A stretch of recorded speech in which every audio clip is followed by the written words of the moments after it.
Alright people, welcome to another video in our MITRE ATT&CK series here. Today we are going to take a look at another technique that is fairly early in the kill chain, in the adversary life cycle. It is called Gather Victim Organization Information, T1591. So let's go into the edit mode. I already prepared a little bit of the structure here, so let's see. I'm going to copy now probably just the entire page like this. There we go. And yeah, the rest of that, procedures, mitigations. Yes, and let's also copy some of the procedures as well. Maybe like this. There we go. So I can now make this a little smaller. Bring this a little to the top. And we can now make this a little bit larger so that we can read it. Yeah, so what do we have here? This is the reconnaissance phase, as mentioned. We have 4 sub-techniques here. And as you can see on the left side, let me go back to reading mode. Here already on the left side I pre-prepared at least a title page for all of the 4 sub-techniques. So we are going to cover those one after the other. Eventually we will have the entire kill chain, the entire MITRE ATT&CK covered. The kill chain we covered already. And whenever there are 4 sub-techniques like this, of course we are going to walk through them as well. But yeah, platforms we don't have any. There is again no author who wants to claim credit for this. So let's see what we have here. So adversaries may gather information about the victim's organization that can be used during targeting. Let's copy that. So it's all about targeting, yes. So the more you know, the more precise you can craft your attack. Information about an organization may include a variety of details, including the names of divisions, departments, specifics of business operations, as well as the roles and responsibilities of key employees. So these points here are being covered by sub-techniques. Adversaries may gather this information in various ways, such as direct elicitation. Okay, so that word I gotta Google. I'm not of elicitation. I mean, it sounds like some form of interaction with the victim. Elicitation. Yeah, it's like gathering, okay? So let's mark that word. Direct elicitation, it's something like gathering information. That's it. So you see they use the fancy language there. You know what my opinion is on fancy language. Simply by the way I speak here in these videos, you can tell that I use a fairly simple language. There's no need to use words like that. Elicitation, what's the point? If I have never read this word, and I think I've read some books in my life, it simply means you don't need it. I would expect a word like this in Shakespeare. Okay, seriously, in literature like that. Or in Germany you have Goethe. So they use words of the German language that nobody would ever use in the daily life, and it's good. It's good like that. You can spot artists using language like that. So this is how you differentiate the artist from the engineer, or the artist from the researcher. By words like this. Don't use them, you guys. Because cybersecurity is not about being fancy, it's about being as easy understandable as possible. Okay, but elicitation via phishing information. So information about an organization may also be exposed to adversaries via online or other accessible data sets. social media, search victim-based owned websites. So we covered these techniques. That's really nice that we're slowly getting to a point where we're reading these sentences here and we recognize techniques. So we are familiar what that means, search victim-owned website. It's for us, it's not just that word. We have all the stuff in it. So feel free to, of course, go to that video and watch it if you like, but we covered that. Then, gathering this information may reveal opportunities for other forms of reconnaissance, fishing for information or search open source domains. I think we got both. Fishing we had, open source domains we have too.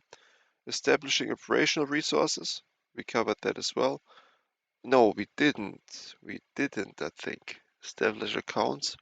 I gotta look if we covered the establish account. So it's clear what it is, but uh, what else? And or initial access, phishing, trusted relationships. Yeah, trusted relationships we have too, phishing we have too. So as it looks like we have like 90% of this covered already, but nonetheless it's a relevant it's a relevant technique here. It's the simple techniques that you want to cover, because these are the stuff that you forget in your daily job.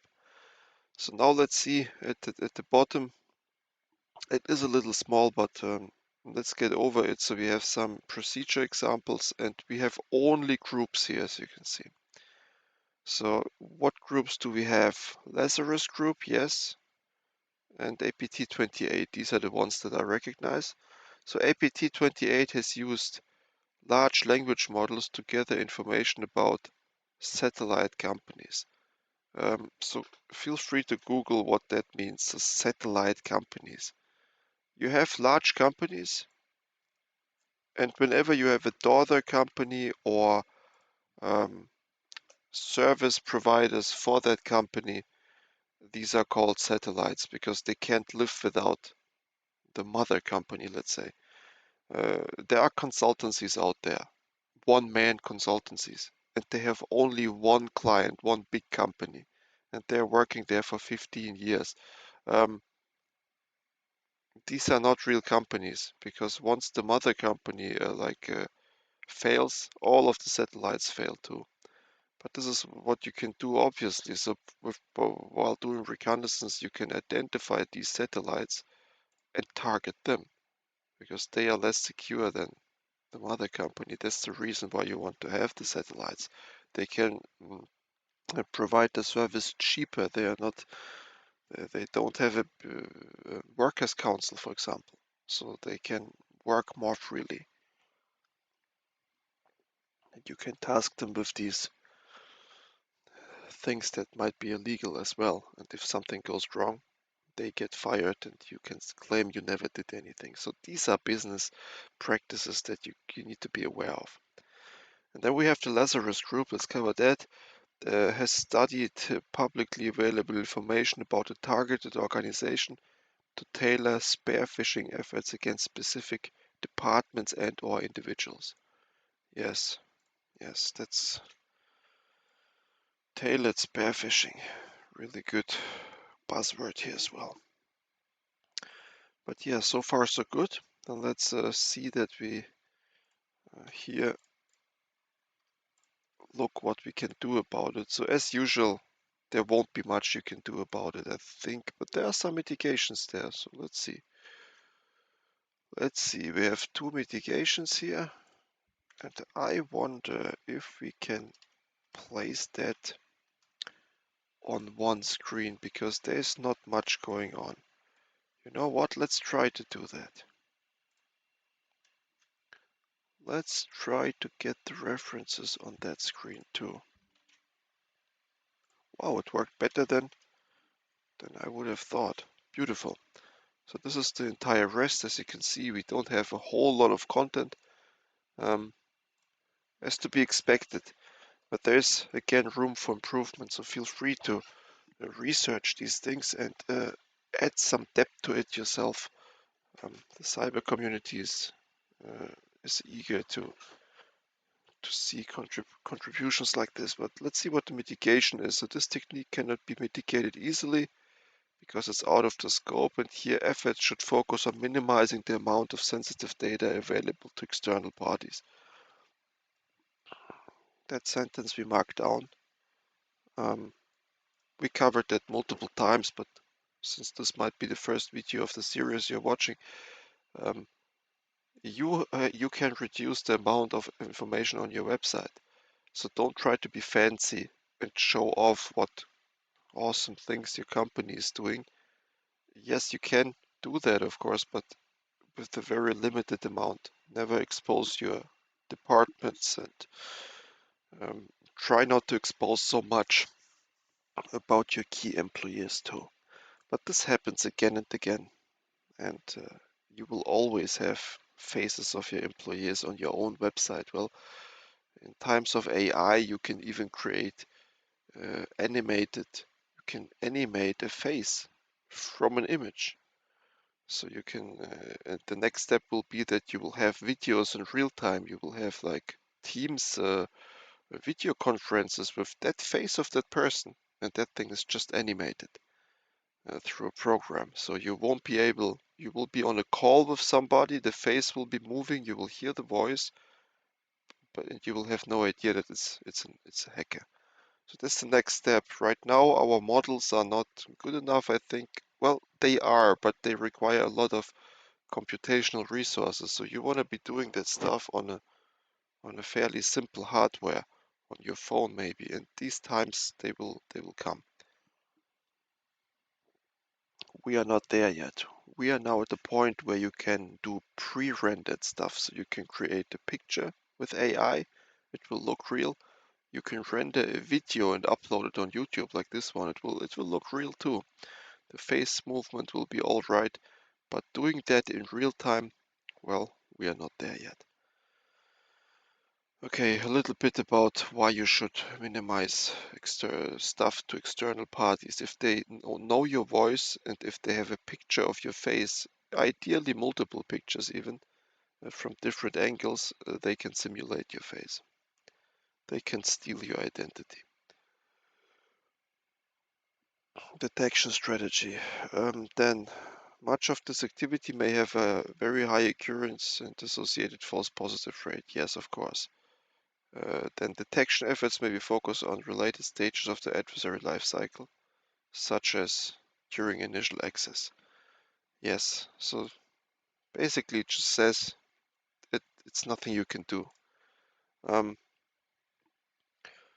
But you could, for example, what they didn't point out here, so this is like gather information so about your organization. So again, you might point out web crawling activities, or you might detect suspicious activities by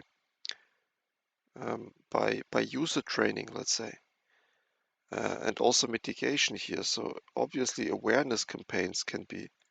I mean, this is indirect, I understand. So the idea of the gathering itself is not obviously mitigated by user trainings, but you can still educate your marketing team on this matter.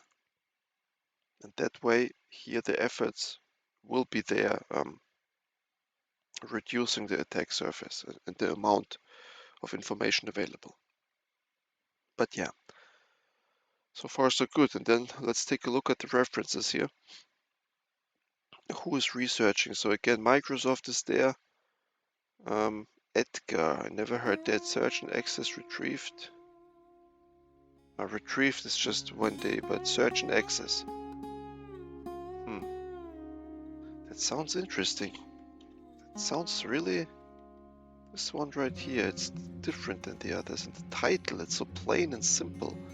I like it when things are plain and simple. It's an indicator that it might be really good. Okay, then Microsoft, we have OpenAI. Okay, so there's Byzone Cyber Threat Team, Kisa again. Then we have some Russian people. Microsoft again, Clear Sky, and CISA. Compromise.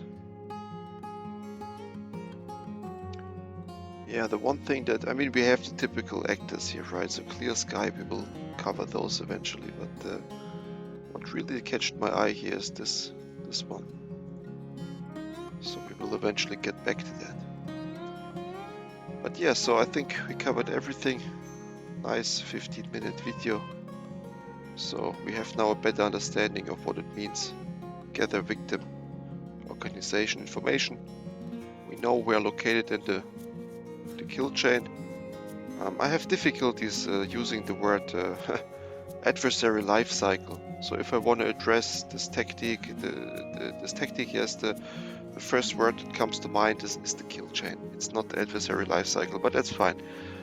We have 4 sub-techniques, we will cover them in the next videos. So this gather organization stuff will have 5 videos in total. And yeah, we know a little bit now about the background, what it is, procedures, we have seen what they do, satellite companies used for tail-net spearfishing, all good. Mitigation detection, we know that there's not much you can do, but you can reduce the information that you are sharing with the world about your company. And we have seen some references.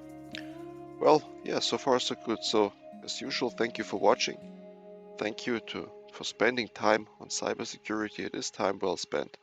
And we will see each other in the next video then. Goodbye.